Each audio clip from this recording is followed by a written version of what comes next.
Hey there. I'm starting a little early because I wanted to show you all my arcs. Look. I can't handle it. Look. Ugh. I'm so happy with them. They finally came. It's like 2.5 months. Hello, everybody. I'm just going to sit here for 5 straight minutes just petting it. I'm just going to pet it for a while. How are you all? Ugh. There's artwork, but it's not final in here, so I can't show it to you. But yeah, I'm going to do a giveaway this upcoming week on my Instagram page. I only have 2 arcs in my possession right now, but I'm going to give one of them away signed. So I'll be doing that at some point, maybe Friday over here on Instagram. But it's so pretty. And I'm going to start revealing the blurbs. I get to start revealing the quotes that amazing, amazing authors have given Addie. So stay tuned. Stay tuned. I better get my drink poured before my chat with Rebecca with RF Kuang. I'm such a huge fan of the Poppy War. Yes, the giveaway will be international, by the way. I'm such a huge fan of the Poppy War series. Oh dear, I don't have very much left in here. So thank you. I basically just... I got it wet, and then I put some mousse in it, and then I twisted it around my fingers because I'm just lazy as fuck. And then I let it dry that way while I practice violin, because that is my life now. Like, there's just not much in here. I can't believe it took until my interview with RF Kuang to finish this bottle of whiskey. I feel like this bottle of whiskey, I should sign all the names of the people that I interviewed while drinking this. That seems like a good idea, but also seems like a lot of work, and I like to recycle the bottles. So we will see. But yes, I'm very excited for tonight's chat. Every chat, if you've been following me at all, you know every chat's a bit different. Every chat follows its own direction. And so I am so excited to see how this chat with Rebecca goes. I know we're going to talk about trilogies, what it's like to finish one, what it's like to move on to the next project after you finish a trilogy. So yeah, it's going to be such a blast. Thank you for joining me. This is the only constant in my week, right? Everything is mysterious and strange and awful and scary. And this is, as much as maybe some of this, like some of you all find this to be a nice thing to look forward to, this is the thing that I look forward to every single week. I never know what it's going to be like. It keeps me on my toes. So yeah, I can't wait. I can't wait. I think we're going to have a wonderful talk. And I never really know what's going to happen. And each interview has had kind of a different direction, a different tone, even though I started out with questions, with ideas of what I was going to do. And now we just kind of let it follow the course that it needs to follow to tell the story that we need to tell. So yeah, I can't wait. Let me check. I don't think Rebecca is here with me yet. Can I search? No, I can't search. Can I search? Guys, I don't know how to even do my job. I think Rebecca needs to ask to join me here. So hopefully when she's here, or if she's here already, she has to ask, and if not, she's got to leave and come back in and ask, because apparently there are lots of rules. But Rebecca, if you're here already, wave, and I will help. If not, we're going to wait, and we're going to get started here in just a second. Let's see. Wait, can I search for... Oh, there's a lot of you in here already. Oh, I see it. Okay, hold on. Hold on. Let's see if I can search.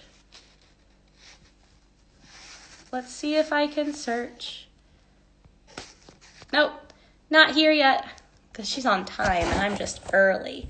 But yes, I know, I don't know why the exploding heart things aren't a rainbow. They used to be a rainbow, but they're kind of lovely and quiet in the corner, so they kind of work, don't they? Anyway, I just want to say thank you for doing this weird series with me. Thank you for clicking and tuning in.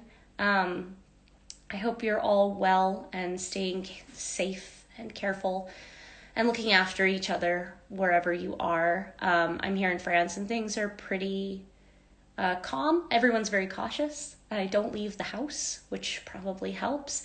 I spend most of my days making shit up and going for walks and trying to keep six chickens now. We lost a chicken, but trying to keep 6 chickens from killing each other or anyone else, along with 2 cats and 3 dogs. So it's a busy household. It's a busy household.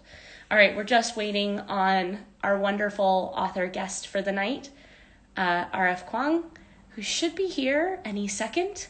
In the meantime, if you have any questions, go ahead and ask them. We'll see if we get to them before I see Rebecca. I hope you all have a drink. I'm back to drinking whiskey. Oh, there you are. Okay, hold on. I got you.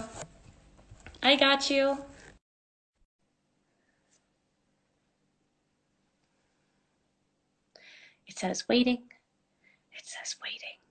And we're left to wait. Rebecca, it says waiting. Hold on. I'm going to try something else. I'm going to try this. All right, it says it's waiting. Rebecca, if you see this, I believe you need to accept. Oh, there you are. Oh, Instagram Live and all of your strange quirks. Hi, sorry, I've never done Instagram Live before, so no, I it's was fine. hitting It's every a single learning button. curve. It's a learning curve, and sometimes it likes to just be like, haha, no. So let's see. There you are. Oh, you're a little frozen. Hold on. Did you come back? There you are. Okay. Can you hear me? Yeah, you're good. You disappeared for a second, but you're here. The connection is not super strong. I know Rebecca is in Florida right now. Let's see. I have a spinny wheel. Okay. Rebecca, do you have any stronger connection? Let me try doing this on. Here, let's see.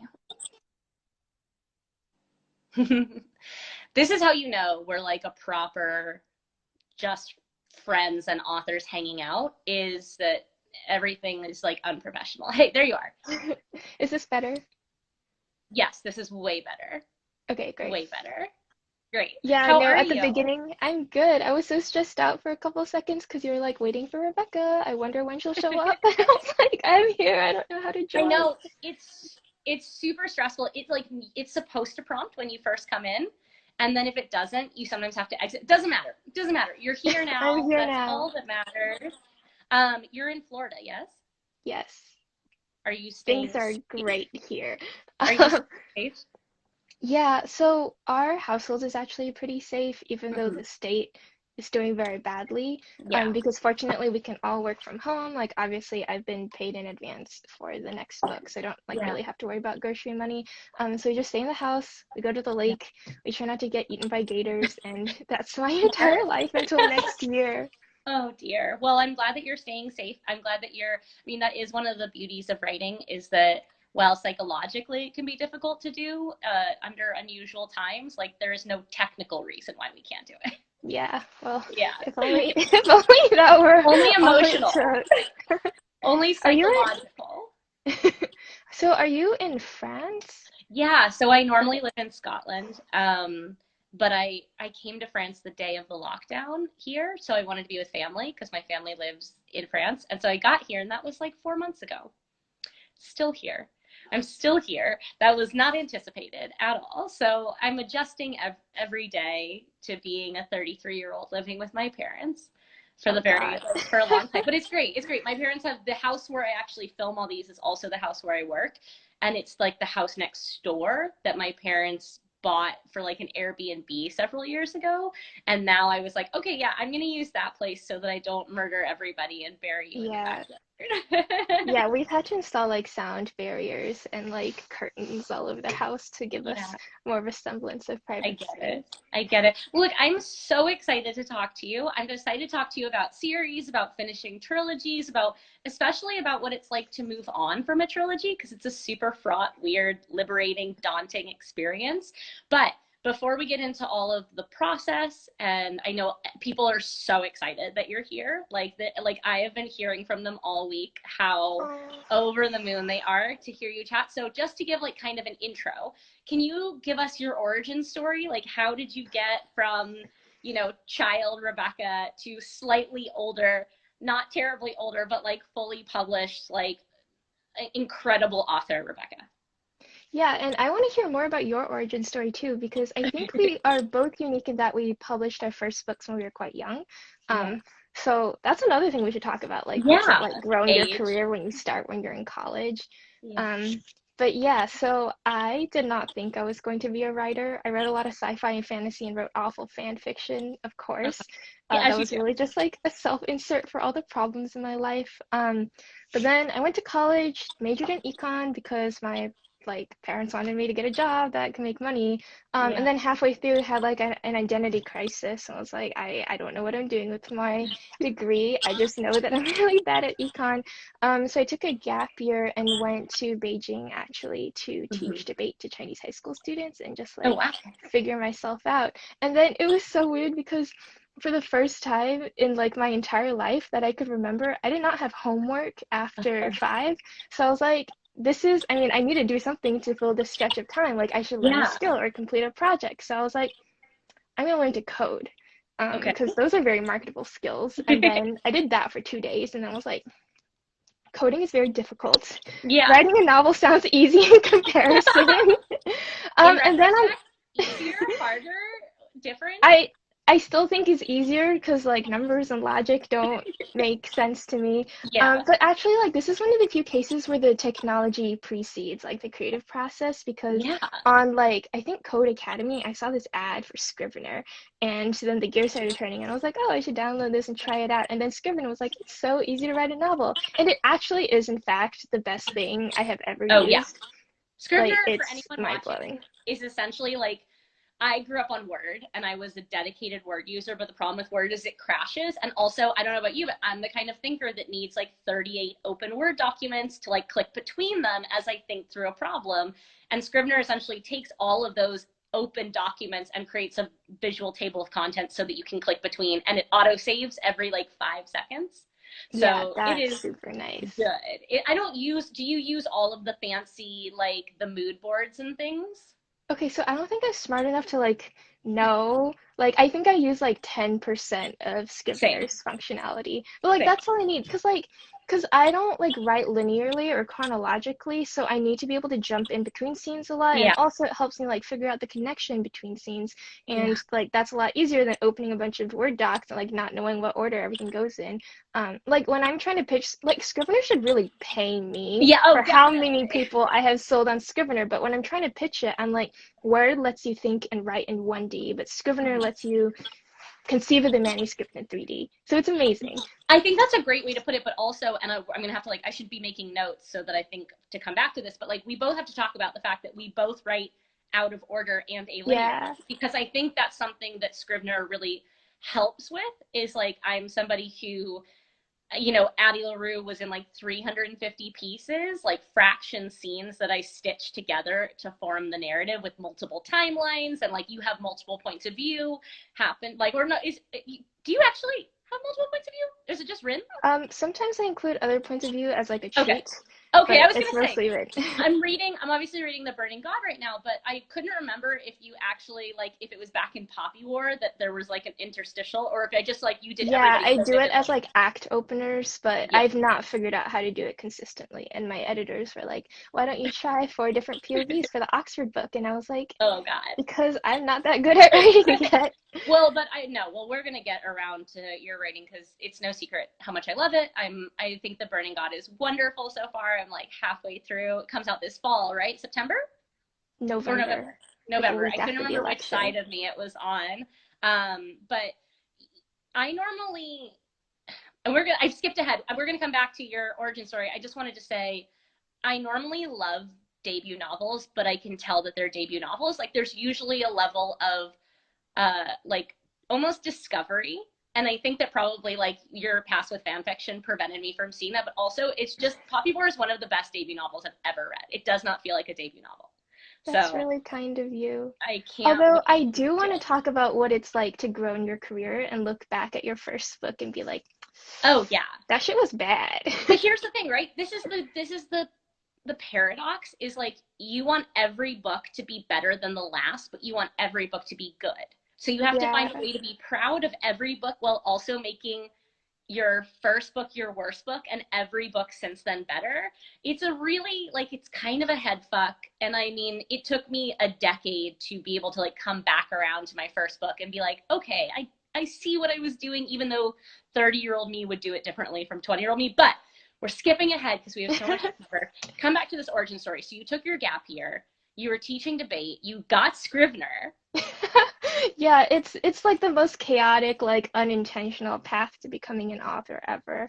But I had Scrivener, and it was at this time that I was discovering a lot more about my Chinese heritage. My Chinese had gotten really good for the first time in my life, which is very common for like diaspora Chinese Mm-hmm. kids. And I could like hold conversations with my grandparents for the first time ever. So they were telling me all this crazy shit about their experiences during World War II and the decades after. And I thought, like, I have to record all of this somehow because my grandparents aren't going to be around for forever. So at first, I thought I was going to write a family autobiography, Mm-hmm. but it quickly became apparent that I did not have the skills to do this, and they did not have the emotional bandwidth to be Yeah. interviewed for a project like that. Like, that's like hours and hours of asking somebody to open up about their trauma, Yeah, which it's a lot. is quite irresponsible, and I don't think is something that like a college student should have been doing. So because I like, oh, it sounds like very obnoxious but I approach everything like in a very interdisciplinary fashion. Mm-hmm. Like approach like my studies with like a lot of overlap to fiction, etc. But so I was thinking in terms of like the anime that I'd grown up watching and manga I read and like wuxia novels and like Chinese dramas, and I wanted to Yeah. like mix all of it together and uh use that syncretic weirdness as a way to Mm-hmm. express my family's history. So I started drafting The Poppy War, and it was the first novel that I like attempted to write, ever finished writing, and Which should make me hate you. Should make me hate you. I don't, but I'm very like it makes me all the more impressed. It does, like I say, you have managed to do a lot with that book. But it was a discovery novel then. yes, which made the second book really hard because like when you're like, so I don't think it's bragging to say that we're like pretty obviously just like kind of naturally talented. Obviously like we work really really hard at our Mm-hmm. craft, but with the debut novel like you kind of take that natural talent and then all the words you've kind of absorbed from all the books you've read in the past, and then you just like cobble something together that just like sounds right, like instinctively, like it feels good, and then you Mm-hmm. sell it, and then people are like, give us another one, and you're Yeah. like, oh, I wish I knew how to do that. Yeah. So like I got second book syndrome really bad because I just like I had no idea, like I was groping around in the dark, and now I had to like rediscover and like put a name to all the techniques Yeah. that I had kind of like instinctively picked up on. So Well, yeah, so it was here's the thing. hard. Second book syndrome, like so second book syndrome, this concept, it's really like just for people watching, like second book under contract, which means the first book you write on your own timeline. You write for yourself. It's like you're writing in a cave. It's just for you and it's a sense of discovery. And then you sell that book. And if you sell that book, you then have to write the next book and all of a sudden you're in like a glass bubble. You have a deadline. Everyone has expectations. And if your second book is the second in a series, you are also faced with second book syndrome and sequel syndrome, which is Right. like the need to up your own game and create a narrative that isn't just a redux or a repeat, but is like a natural growth. And so you're like combining a lot of inevitable neuroses into one process here. It's the worst. Yeah. Now imagine writing the second book and being a college junior and then like revising it during your senior year when you have to apply to grad school. It was a No, rough time. no. But you did But it. yeah, I did it somehow by extending my deadlines Yeah. again and Because again. these are not short books either.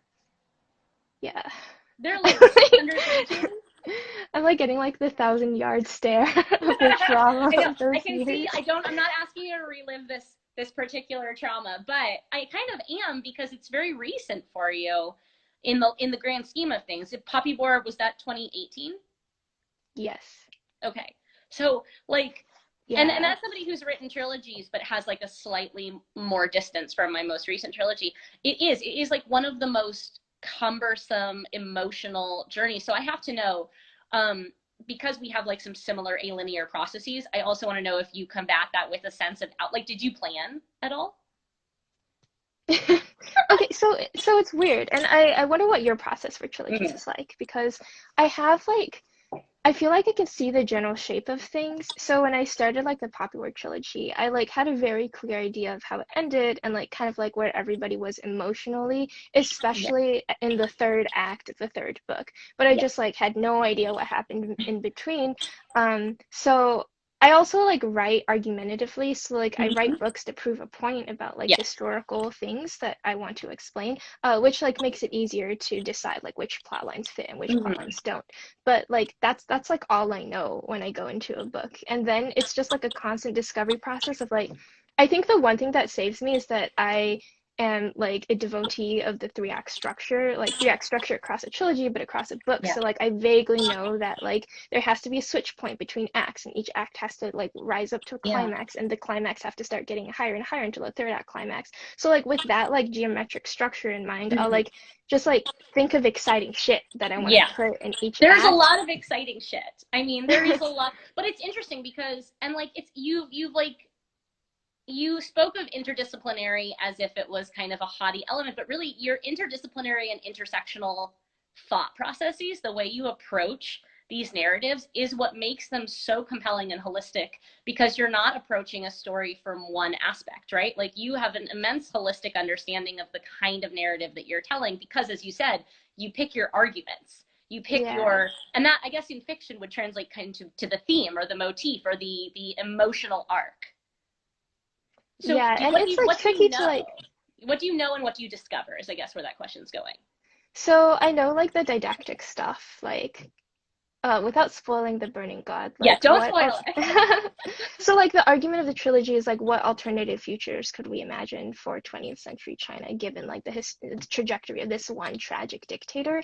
Yeah. And so, like the argument of the Dragon Republic, which was like what is the conflict between like civil war, like indigenous communist movements and Mhm. Western imperialism, like how do they intersect? Because the great question of the 20th century obviously was like post World War II, like what do we make of the uprisings of communist movements as a Yeah. response to colonialism, imperialism, and like what fates did this create for the countries in which those uprisings succeeded, and Mhm. like were they good? I think the answer is quite obvious in the case of China, but it's like it's also a really hard question because the alternative is like, but did we want to see a Western puppet government there instead, Yeah. etc.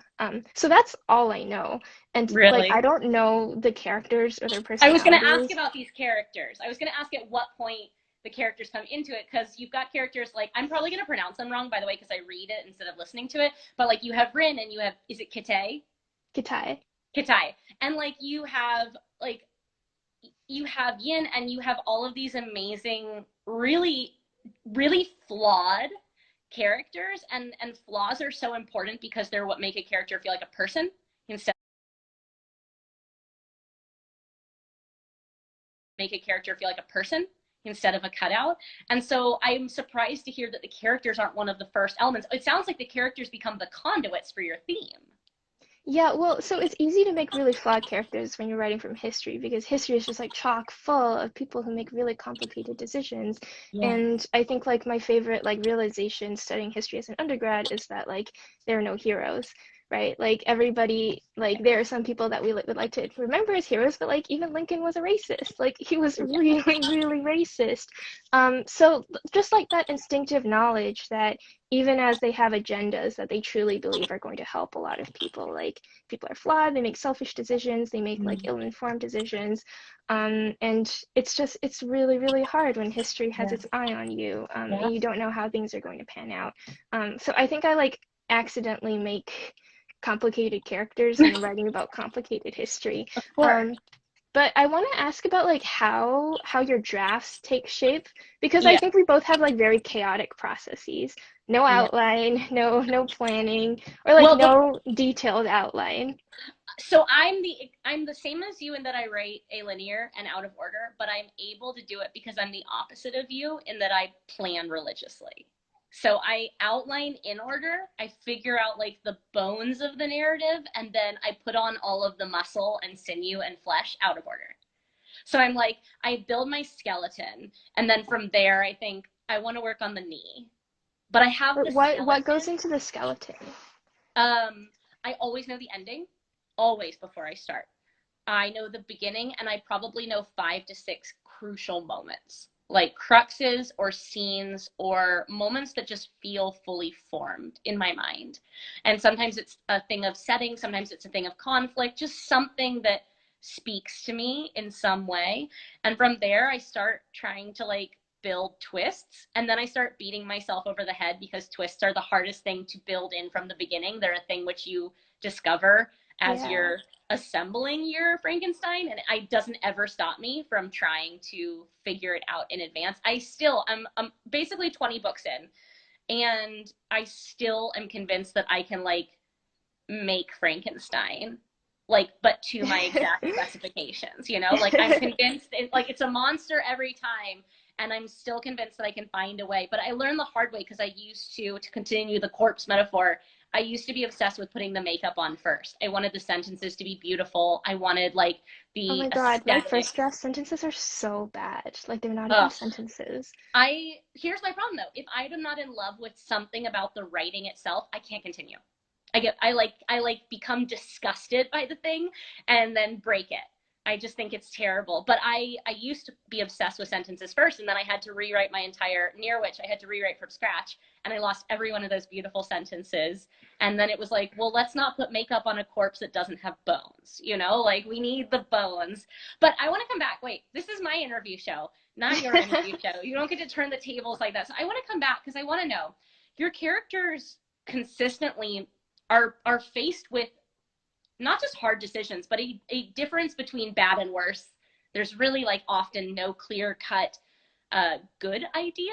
It's a lot of calculations and a lot of like value calculations. And I just want to know, as the writer, do you feel removed for the situation, or do you know which one you would pick as compared to your characters? I feel like I have no idea. Like I think it's very liberate or no, I think I don't like want to over-identify with my characters, but that is like inevitably a thing that happens. I think that like I'm attracted to writing certain characters because they're like certain parts of my id, and they are what I would do if I could just like be totally unrestrained and punch people in the face and like set Yeah. cities on fire out of anger if I didn't have like the logical part of my brain. Mm-hmm. So when Rin like does terrible, terrible things, like there's like an urge in me that identifies with that. Like I think like we all kind of enjoy like kicking down anthills, right? Or just like some men just like to watch the world burn, but like not in Yeah, like a weird yeah. dumb way. Like there's a part of us that's like, oh wow, like it would be really fun and liberating to like do this terrible thing or Of be course. Victor and murder people. Well, but this is the thing, right? Like Rin is kind of she's fire incarnate. There is a chaos and like a desire to burn things, and that like almost primal desire for like a cleansing, a destructive force. But you also like so much of the book is given over to sounder minds or more strategic minds, kind of arguing uh theoretical and military decision choices on either small scale, large scale, with like all with massive ramifications, and each with a different seems like a different model for a definition of what is victory and what is failure. And so I imagine you have to spend a lot of time not necessarily relating to the characters, but deciding what their stances are. Yeah, I mean, that part's actually easier though. Well, so first of all, I did debate for 4 years in high school, so I Yeah. just like have a good sense of like, like arguments and like multiple different viewpoints. But I think like it's not even just like planning out like what people's political stances are, it's just having consistent character traits for each Yeah. different character. Like if Naja stands for democracy and Mm-hmm. like he has this like it's a French phrase, I don't know how to pronounce it, like noblesse oblige, like Oh yeah. this assumption that as a noble you have a responsibility for your people, as elitist Mm-hmm. and silly as that is, like that like is at the core of all of his decisions. So it's going to be easy for him to come at loggerheads with Rin about like Rin's like very much Anakin in this book, and she's like, Yeah. oh, the people somebody should make them, and not just like, no, Rin, that's totalitarianism. Yeah. But yeah, I mean, the other thing is like I really try to make like certain characters stand for entire ideologies so that when they have conflicts and arguments, like their personal beef is like knitted to me for everything else that's going on. Especially with Rin and Naja, like everything about them is just like, like that's classism, like Foils. that's Yeah. sexism, like that's a clash of political philosophies, which They're true uh, foils. I But should it not is have assigned interesting so much because to their relationship. it's, I mean, correct me if I'm wrong, it would seem like the challenge you then present yourself there is that when you create characters who stand for ideas, then when you create character growth, it obviously shifts holistic ideas as well. So as the characters grow and evolve as people, you have to also kind of be aware of if they move away or toward those ideals. Like you have a lot of shifting elements in orbit. I just think you handle it extraordinarily well. But I want to specifically talk about Poppy War in a way that's not spoilery, but I something that surprised me about the book is it's essentially, and you can disagree with this. As a reader, I felt like it was two books because it starts with a school narrative and then it transitions into a war narrative. Yeah. And I'm wondering, was that part of a naturalistic discovery process? Did you feel like, in retrospect, is it something you wish you had gotten to explore even more or less? Or because they almost feel like you could bisect the book into book Poppy War A and Poppy War B. Right. Um, which is actually what some publishing houses wanted to do when we were going on submission. Because there was one editor who was like, like we could split this and then you could just add a little bit more material and we could sell it as like a 4-book YA quartet. And I was like, no, no, because like I think it's really important that everything happens in one book Oh, because agreed. like the point of like the jarring tonal disconnect between like the Yeah. school story arc and like war, horrible war is like that is how it feels when Yeah. like I've talked to my grandfather about this, like when he went from being a student to being a Mm-hmm. soldier, like your entire world changes, like everything burns down and like nothing is the same. And I wanted to kind of induce that effect in the reader. Yeah. But on the topic of growth, like and this is something I want to hear your experience about too. I think so the characters grow and develop like different ideological beliefs throughout the trilogy just kind of naturally because I went from 19 to 24 when I was writing them, and I just like Yeah. my my thought process also became more sophisticated. I learned more about the world. I definitely learned more about Chinese politics and like different Yeah. interpretations of Chinese history. So like the Dragon Republic and the Burning God like changed their tone a lot on what we think of Mm-hmm. like Mao's movements based on like more that I've read and understood, and like they Yeah. grow just because I grow. And I think like particularly writing when you're in your early, or I guess throughout your 20s. I don't know what the latter half of this decade looks like. I I think, was gonna say you're not there yet. Don't rush. well, I think it's like, it's a really weird period because I think that's the period of your life in which you're becoming an adult and Oh, like absolutely. becoming known to the world and like figuring out who you are. And your books just like change drastically, like not Yeah. even year to year, like month to month as you learn more Oh, about yeah. yourself and everything else. You can chart my 20s through the books that I wrote. And like the most shocking, the most jarring one was like when I would, it's the one thing when you have like a standalone or even a trilogy that's written back to back, year to year to year. I don't feel like I've changed as much between the ages of like 26 and 28 when I wrote Shades of Magic, but like I was 25 when I wrote Vicious and I was 30 when I wrote Vengeful. And the Oh, 5 wow. years has never been more apparent than in how much I changed as a person between 25 and 30. Like I came out. I figured out I was gay. I came out. Like my whole life changed. My career took off. The world was completely falling apart. It was like the Brett Kavanaugh time. I was so just angry all the time Oh, at like Marcella. yeah, and so that's where Marcella came from. Marcella's line, Hmm. like, how many men would she have to turn to ash before one took her seriously?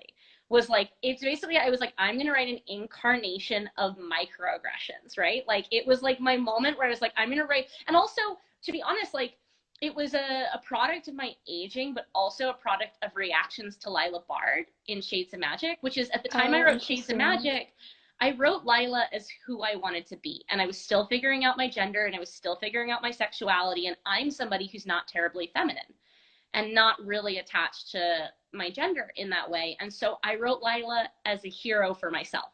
right? And some people erroneously took that to be like a conflation that I believe that strong women were defeminized. When really at the time it was like I was just writing the strong person I needed. And Mm-hmm. so I wanted to prove that I could write a powerful anti-hero, a powerful like badass woman who was the embodiment of feminine energy and still possessed. So kind of I wanted to write Lila's other side of her coin.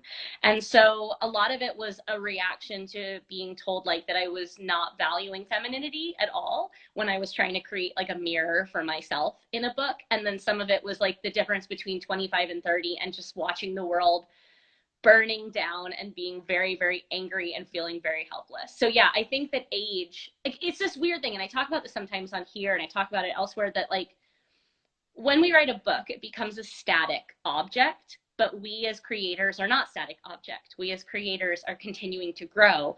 And I don't know about you, I possess a little bit of fear. Like I'm coming back into Shades of Magic now at 33.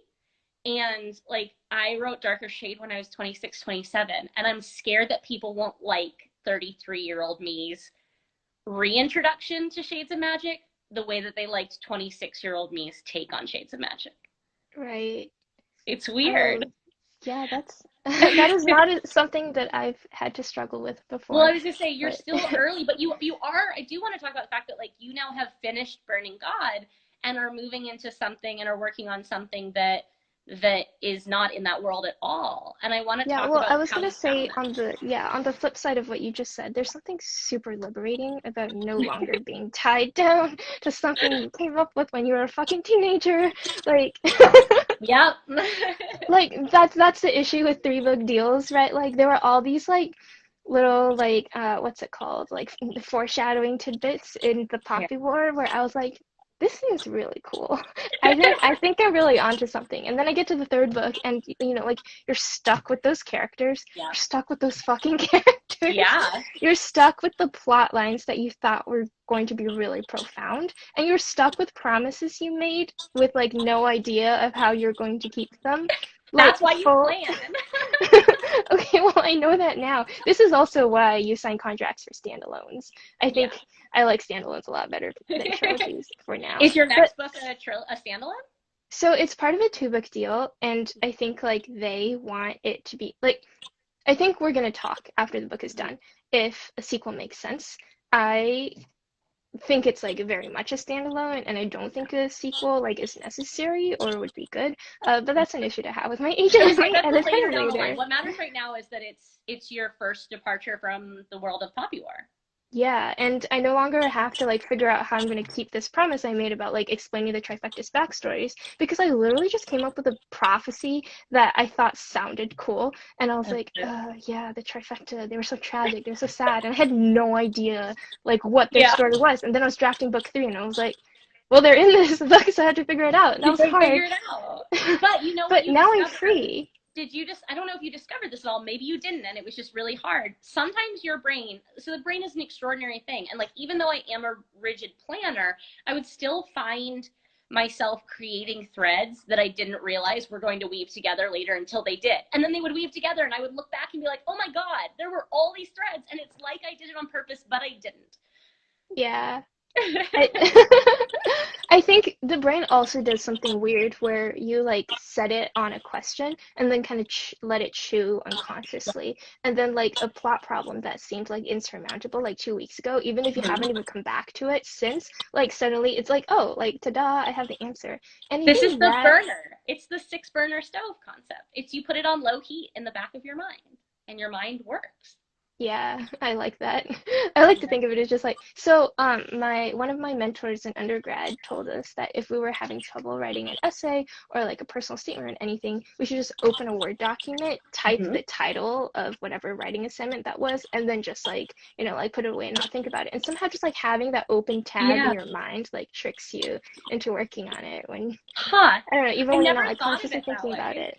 So I started doing that with scenes. Like when I can't figure out like how do Rin and Gatai like make up Mm-hmm. after this argument, I just open like a Scrivener like thingy Yeah. that's like Rin and Gatai talk and make up. And then that just like fills itself out in my unconscious and I'm working on other stuff. So So here's the thing that's like, I never really thought about this, but I've developed a really like my habit right now is while I listen to audiobooks or think through plot problems or listen to podcasts, I do a puzzle. And so I always have like a puzzle on a side table in my house. And sometimes I'll have been looking at a puzzle for like an hour and I can't find the fucking piece. Like I'm working on one right now that's like it's a aurora borealis, so it's like pure gradient.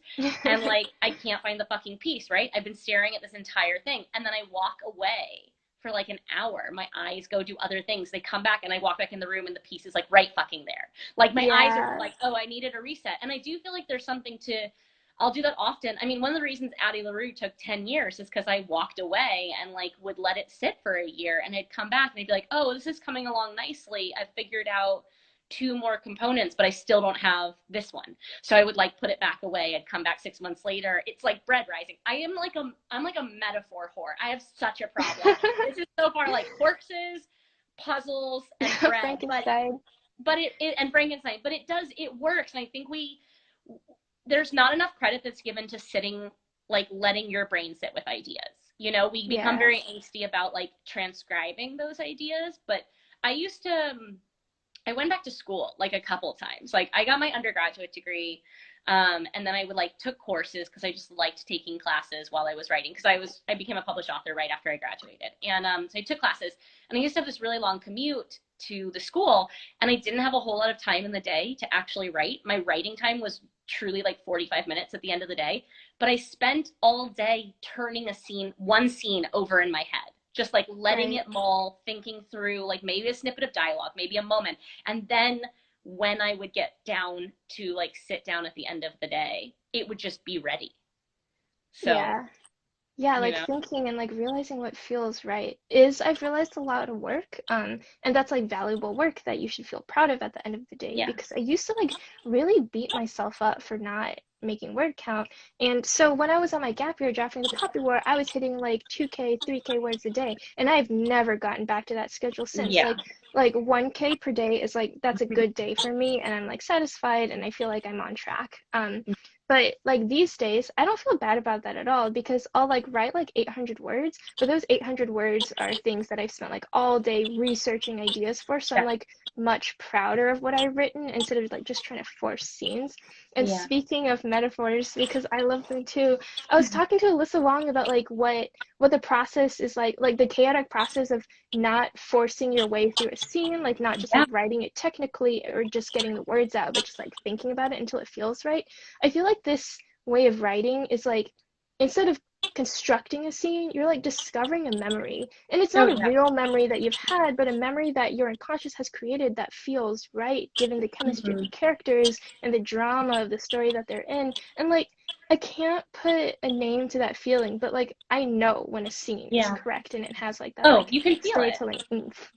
It's like, Yeah, I mean, it's like hitting the right note in music. It's like you can tell when something's sharp, you can tell when it's off key, you can tell when you've hit that note. Like you can absolutely, and it's easy. When you hit the right note, it's easy. I'm working on a project right now, and the thing that has made it really special has been that it has felt right. Every decision has felt right. Like there's no good on paper, but like I just have let myself follow the gravity of my own gut the entire time. And it's like the best experience I've ever had. And it's one of those few things that, like, many things will get harder the more books you write, mostly your own brain space.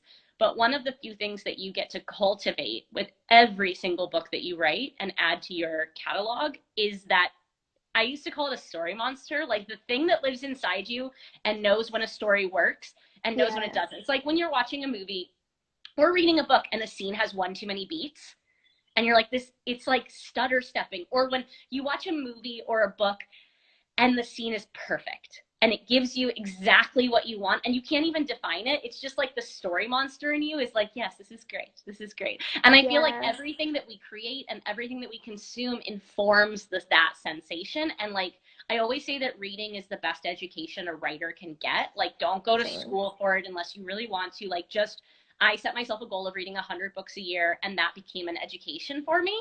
And like what that was me feeding this intuitive story awareness 100 times, you Yeah. know, but it's Yeah, I'm hard to very much the survive. same. Yeah, exactly. But like it also can be so inspiring because Mhm. I also try to read a ton to just like constantly feed like my craft, getting like a sourdough starter.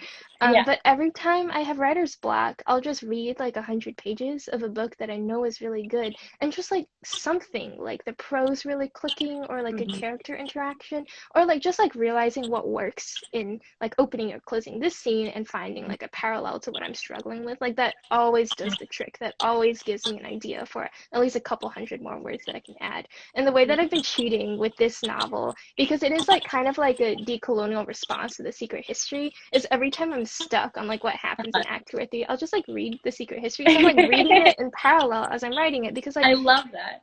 yeah, it's just like knowing how these characters are responding to the stress of just having murdered somebody in The Secret History just like Yeah. gives me ideas for new things I should put in my book. And it's not cheating. It's just like No, it's not learning and being cheating in at all. conversation with your peers.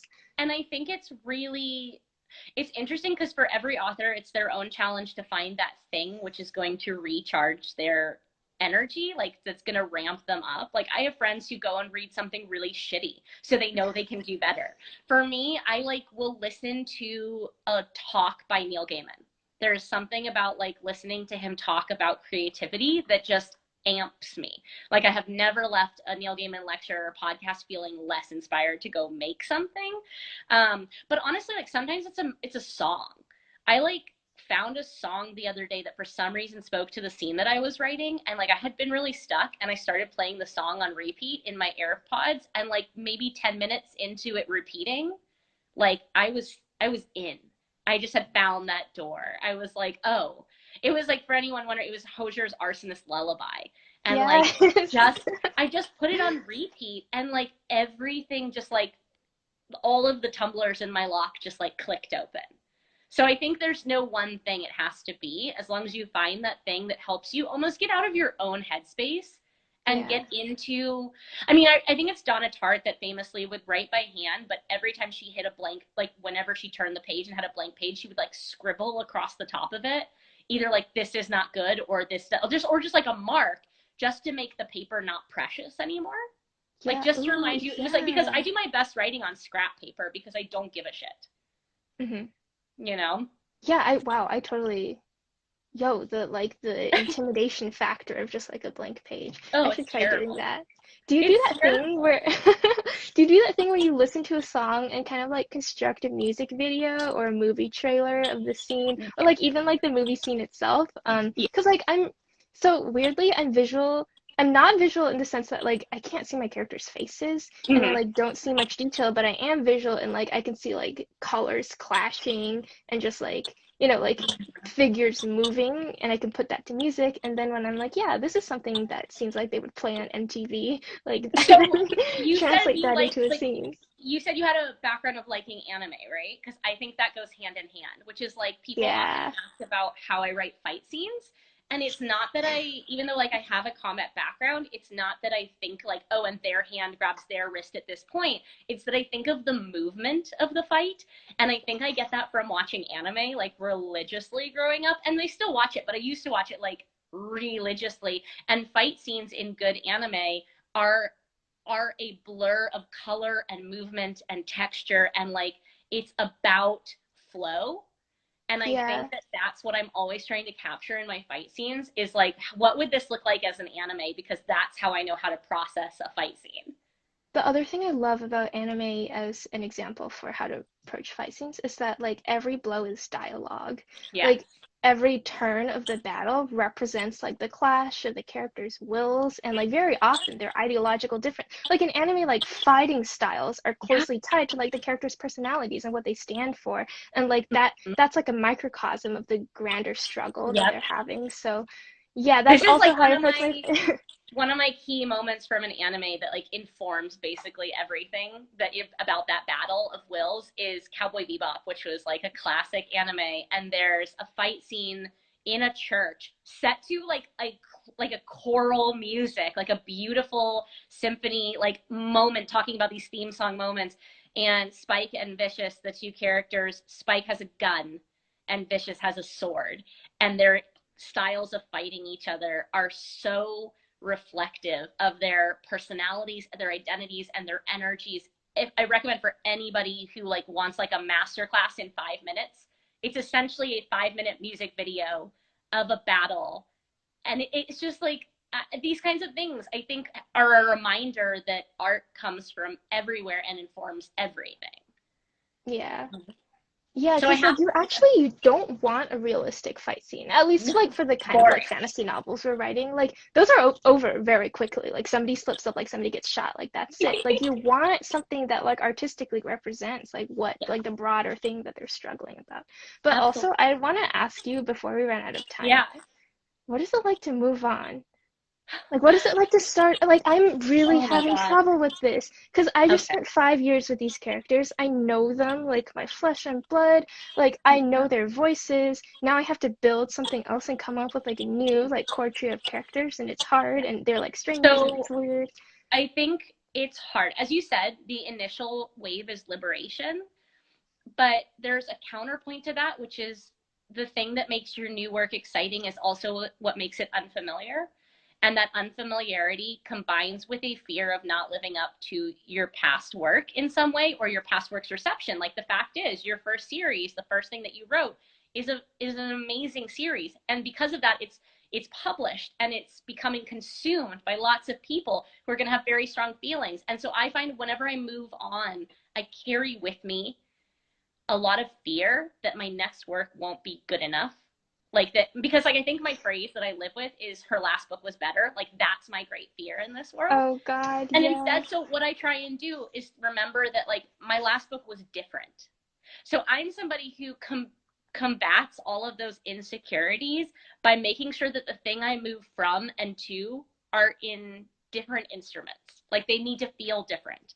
So I moved on from Conjuring of Light. I never thought I'd be able to do it. Honestly, it took months, and I was very afraid that everyone would hate whatever I wrote next because Conjuring of Light had a really strong reception. And I moved from there to Vengeful. I moved from Vengeful to The Invisible Life of Addie LaRue. These things are not like Yeah, that's they're a massive tonal clear. shift. And now I'm moving from Addie LaRue to like a almost like back around to The Near Witch was a fairy tale I wrote when I was 20, and now I'm 33 writing a very different dark style of fairy tale. And so like I'm constantly trying to preserve some sense of safety by making things incomparable. But I think at the end of the day, you have to remember like you can't expect the voices in your head from Poppy War to stop. Those characters aren't going to stop talking. They might get quieter, but they will continually self-resurrect. They will continually remind you because like that's the thing is like much like your characters will live on with readers, they live on with you all the time. It just becomes very crowded in your head and things will remind you of them. And I think like I wish I had really good advice except to remember that like you're not moving from apples to apples. Like you're making something new. And the more you can allow yourself to make it new and to let it be different and not like the temptation becomes to go glance over your shoulder at the things you've done and what made them strong and then replicate those things. And it's not going to work. Like you will Yeah. do yourself a disservice unless you say, okay, I wrote this book when I was this person. And now I'm writing this book and I'm this person. And what are the differences between these two people? Who am I different now than I was? And what does that look like in my writing? And just kind of like pretend like it's not you writing it. Not the you that wrote the Poppy War or the Dragon Republic or the Burning God. It's not any of those people. It's the Right. person who survived writing that trilogy and is That's also true, and who living learned in a from different writing that world and trilogy. is also Yeah. living in a time. I mean, we discussed this in the Tolkien series. Like we are artists creating in a very complicated and frightening and unstable time, that is also going to impact the themes and explanations and examinations that you put into your work. Whether it's direct or indirect, conscious or subconscious, it's always going to impact it. That's why Marcella existed in 2018. You know, like who you are now is different and how you write is going to be different. And I think you just have to give yourself as much freedom as possible to do Yeah. that. Yeah, the ghosts are real though, because I've tried to shift tonally, and Mm-hmm. especially with a protagonist, I tried to create somebody who is the opposite of Rin in every way possible so that I Yeah. wouldn't fall into the trap of just like writing her again. So it's a guy, he's kind, he's sweet, he's smart, he like The actually exact like opposite. reflects before making decisions, but like her voice still comes through. Like there will be scenes where I'm like, and then he just burned down everything in the room. And it's like, no, he can't do that. He doesn't have magical powers, and he also like doesn't have this anger management problem. But it's just like it's hard to make her go away. No, it's so hard, especially when you have such a forceful character. Like Lila Bard peeks back in at everything I do, and she's like, I would stab them. But here's the other thing that, and I don't know if this helps you at all, but something else that I do between projects is I pick one format change. I pick a structural change. So if I wrote one book in third person past, one point of view, I write the next book in third person present, 3 points of view, or in with a second person interstitial. I do something to change the structure of the story and the structural telling of the story to help myself. It's like changing the song that you're listening to while you're working, right? Yeah. I find I need to, even if I erase it after the first draft, I need to impose a structural difference. That's really interesting. Yeah. Look, before we run out of time, so normally I ask this question, but this question doesn't really work because you're early on in your series. So I'm going to try and phrase it a little differently. Usually the question I ask is, if you could only pick one thing to outlive you, what would it be? But you're just in the beginning. Yeah, I hope I haven't even thought of it yet. Exactly. I hope it's an idea you haven't had yet. So here's what I want to ask instead. What are you most looking forward to about moving forward?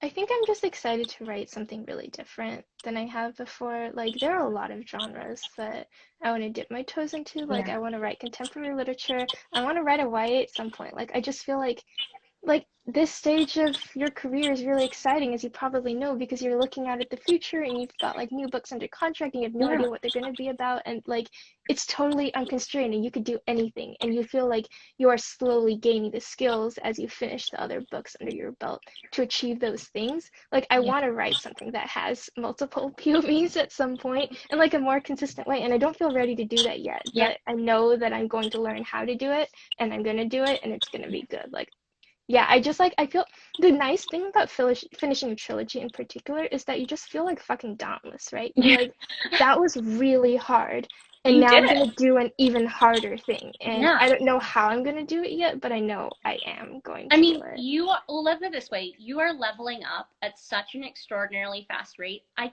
cannot wait to see what you do next, because I feel like if this is where you're starting, the sky is the limit.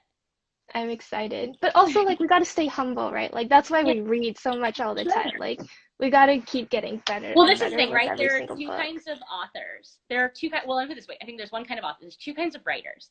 There's a writer who reads something extraordinary and thinks, I'll never write that well, and stops. There's a writer who reads something extraordinary and thinks, that's amazing, I want to write something amazing too, and keeps going. And they feel like you're the latter. Well, that's how I feel about your books, so that's why this was really exciting to me to get to talk to you about craft. Well, thank you. Rebecca, you are amazing. If anybody in this chat has not already read The Poppy War, this is a perfect time to pick it up. The Burning God comes out which date? November 17th. November 17th. Perfect. You have time to buy and read Addie. And then by the time you have recovered from Addie, it will be time for The Burning God. And if you start reading The Poppy War now, you can finish The Poppy War in time for The Dragon Republic and be ready for The Burning God. This is one of my favorite fantasy series out there. Rebecca, it's just been a joy to talk with you. You too. Also, Addie fucking broke my heart, so you guys don't need me to blurb it, but it is amazing. Go pre-order it. It's so good. It's my goal. Thank you. Thank you so much. This is so fun. Thank you, and I hope it gives you like a tiny little break from the horrible world. I know the world is horrible outside, but and I know I said this during our Tolkien chat, but like please do remember that the work that you're doing is important, and that the giving people doors both into other worlds and out of their own is an extraordinary gift that we need in our hardest times as well as in our easy ones. So keep going and keep creating. And for anyone who's watched this or who doesn't know, this will live on my Instagram page and over on YouTube so that you can revisit this chat. Rebecca, thank you so much. Thank you. This was the best. Have a great weekend. You too. Bye.